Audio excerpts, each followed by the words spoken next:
ഒരു മിനിറ്റ് കൊണ്ട് നമുക്ക് ജീവിതത്തിൽ എത്ര വലിയ മടി മാറ്റാൻ പറ്റുമെന്ന് പറഞ്ഞാൽ നിങ്ങൾ വിശ്വസിക്കുമോ?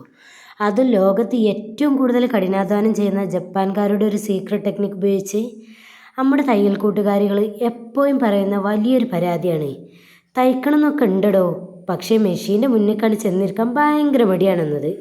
ദിവസങ്ങളോളം തയ്ക്കാതെ മെഷീന് അടച്ചു പൂട്ടി വെക്കണോലും കുറേ ആൾക്കാരുണ്ട് കേട്ടോ.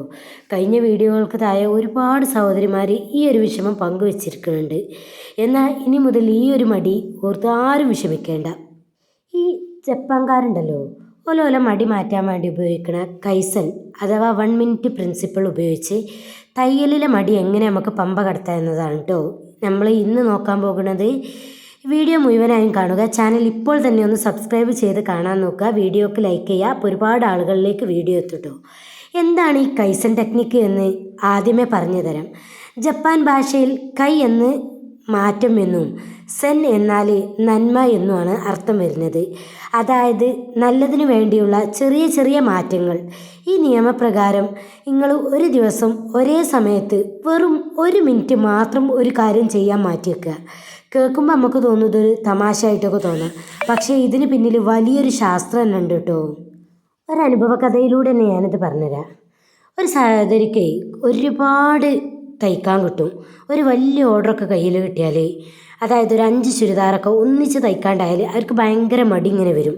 അപ്പോൾ തുണികളൊക്കെ കുന്നുകൂടി അങ്ങനെ കിടക്കും. അത് കാണുമ്പം തന്നെ മനസ്സിലൊരു ഭാരക്കാരം, ഇതൊക്കെ എപ്പോൾ വെട്ടി തയ്ച്ച് തീർക്കാനാണ് എന്നൊക്കെ വിചാരിച്ചിട്ട് അവർ ഈ ദിവസങ്ങളോളം ആ തുണി ഇങ്ങനെ തൊടാതെ മാറ്റി വെക്കും. അപ്പോൾ കസ്റ്റമേഴ്സ് വിളിക്കുമ്പോൾ ഓരോരോ നുണകൾ പറഞ്ഞ് ഒഴിഞ്ഞു മാറും. അങ്ങനെ അവരുടെ ബിസിനസ്സൊക്കെ ഇല്ലാതായി, ഒക്കെ മോശമായിക്കൊണ്ട് പോവുകയും ചെയ്യും. അപ്പോഴാണ് ഈ ജപ്പാനീസ് കൈസൻ എന്ന രീതിയെക്കുറിച്ച് അറിയണത് കേട്ടോ. അവർ വലിയൊരു ലക്ഷ്യങ്ങളൊക്കെ മാറ്റി വെച്ചിട്ട് ദിവസവും ഉച്ചയ്ക്ക് ശേഷം കൃത്യം ഒരു 3 മണിക്ക് അവൾ മെഷീൻ്റെ മുന്നിലേക്ക് വന്നിരിക്കും. 3 മണിക്ക് വന്നിരിക്കണം എന്നുള്ള ഒരു നിയമം ഉണ്ടാക്കി.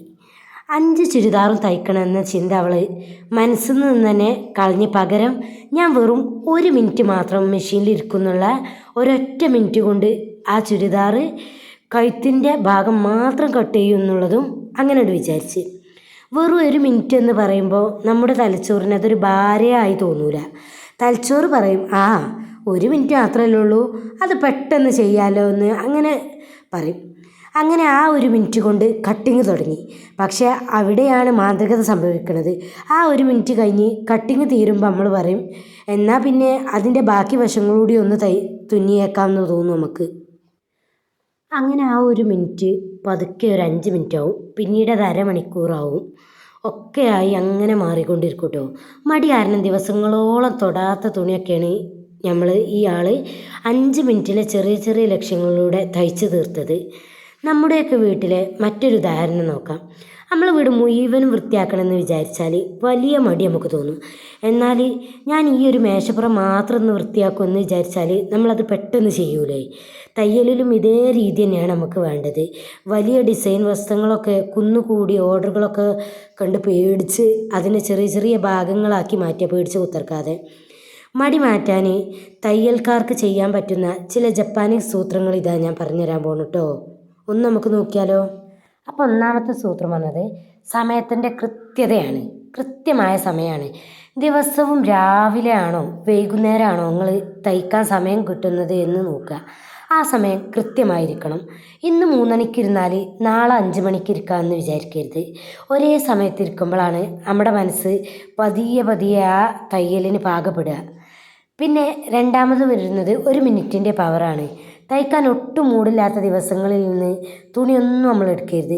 ഒരു വേസ്റ്റ് കഷ്ണത്തെ എടുത്തിട്ട് ആ മെഷീനൊക്കെ ഒന്ന് തുടച്ച് വൃത്തിയാക്കുക. ഒരൊറ്റ മിനിറ്റ് വെറുതെ ആ മെഷീനൊന്ന് ചവിട്ടി കൊടുക്കുക. തയ്യലുമായുള്ള ബന്ധം മുറിഞ്ഞു പോവാതിരിക്കാൻ ഇത് നമ്മളെ സഹായിക്കും. 2 ദിവസം നമ്മൾ മെഷീനിൽ നിന്ന് മാറി നിന്നാൽ തന്നെ 3-ാമത്തെ ദിവസം നമുക്ക് ഇരിക്കാൻ ഇരട്ടി മടിയായി നമുക്ക് തോന്നും. അതുകൊണ്ടാണ് ദിവസവും 1 മിനിറ്റെങ്കിലും ആ മെഷീന് മുന്നിലൊന്ന് ചിലവഴിക്കണം എന്ന് പറയണത്. 3-ാമത്തെ ഒന്ന് നോക്കിയാലോ. സ്വയം അഭിനന്ദിക്കുക നമ്മൾ. അതായത് 1 മിനിറ്റ് കൊണ്ട് നിങ്ങൾ ഒരു ചെറിയ പണിയെങ്കിലും തീർത്തല്ലോ എന്നുള്ളത്, അത് തീർത്താൽ പോലും നമ്മളെ മനസ്സിനോട് നമ്മൾ പറയുക, ഞാനിന്ന് മടി കൂടാതെ ആ ഒരു പണി ചെയ്തല്ലോ, മിടുക്കി. ഈ ഒരു ചെറിയ സന്തോഷത്തിന് നിങ്ങളെ കൂടുതൽ ആവേശവതിയാക്കും. നമ്മൾ തന്നെ ഇങ്ങനെ അപ്രീഷിയേറ്റ് ചെയ്താൽ ഈ ചെറിയൊരു സന്തോഷം നമ്മളെ ഉള്ളിൽ കൂടുതൽ തയ്ക്കാനുള്ള ഒരു ആവേശമൊക്കെ കൂട്ടിക്കൊണ്ടുവരും. അതുകൊണ്ട് എൻ്റെ പ്രിയ കൂട്ടുകാരെ, തുണികളൊക്കെ കുന്നുകൂടി കിടക്കുന്നത് കണ്ട് ഇനി ആരും പേടിച്ച് മാറി നിൽക്കൊന്നും വേണ്ട കേട്ടോ. ഇന്ന് മുതൽ ഈ ജപ്പാനിക് ടെക്നിക്ക് നമുക്കൊന്ന് പരീക്ഷിച്ച് നോക്കാം. ദിവസവും ഒരേ സമയത്ത് വെറും 1 മിനിറ്റ് മെഷീൻ്റെ മുന്നിൽ ഇരിക്കുകയാണെങ്കിൽ നിങ്ങൾ തയ്യാറല്ലേ? എങ്കിൽ ഇപ്പോൾ തന്നെ താഴെ റെഡി എന്ന് കമൻറ്റ് ചെയ്തോളിട്ടോ. നിങ്ങൾ ആ 1 മിനിറ്റിൻ്റെ മാറ്റം നിങ്ങളെ ജീവിതത്തിലെ വരുമാനം വലിയ രീതിയിൽ വളർത്തിക്കൊണ്ടുവരും. അപ്പം നിങ്ങൾ ആലോചിക്കണം, നമുക്ക് കൈക്ക് പൈസ വരുന്നത് നമ്മൾ ചിന്തിച്ചാൽ തന്നെ നമുക്ക് പല കാര്യങ്ങളും ഇതാക്കും. ഈ 1 മിനിറ്റ് ഈ ഒരു പണി ചെയ്ത് കഴിഞ്ഞാൽ ആ 1 മിനിറ്റ് ചെയ്ത് കഴിഞ്ഞാൽ വൗ പ്രൗഡ് ഓഫ് യു, ഞാൻ നമ്മളെ തന്നെ നമ്മളിങ്ങനെ അഭിനന്ദിക്കുക. എന്നിട്ട് ആ ഒരു പണി ഞാൻ ചെയ്ത് കഴിഞ്ഞിട്ടുണ്ട്, അപ്പം അതിനുള്ള പൈസ എൻ്റെ കയ്യിലേക്ക് വരും. അങ്ങനെ നമ്മളെ തന്നെ അഭിനന്ദിച്ച് കൊടുക്കുക. ഈ ഉപകാരപ്രദമായ ജപ്പാനീസ് രഹസ്യം നിങ്ങളെ കൂട്ടത്തിൽ മടിയൊക്കെ ഉള്ള തയ്യൽ അറിയണ മിടുക്കികളായിട്ടുള്ള ആൾക്കാരില്ലേ, നല്ല മടി പിടിച്ചിരിക്കുന്നുണ്ടെങ്കിൽ നിങ്ങൾ എല്ലാ കൂട്ടുകാർക്കും എല്ലാ ഗ്രൂപ്പിലേക്കും വേഗം ഷെയർ ചെയ്തോളിട്ടോ. അടുത്തൊരു കിടിലൻ വീഡിയോയുമായി വരുന്നത് കാണാം. അപ്പോൾ ബായ്, അസ്സലാമു അലൈക്കും. എന്തെങ്കിലും ഡൗട്ടോ കാര്യങ്ങളോ നിങ്ങളെ അനുഭവങ്ങളോ ഒക്കെ കമൻറ്റിലൂടെ ഷെയർ ചെയ്യട്ടോ. അപ്പോൾ ബായ്.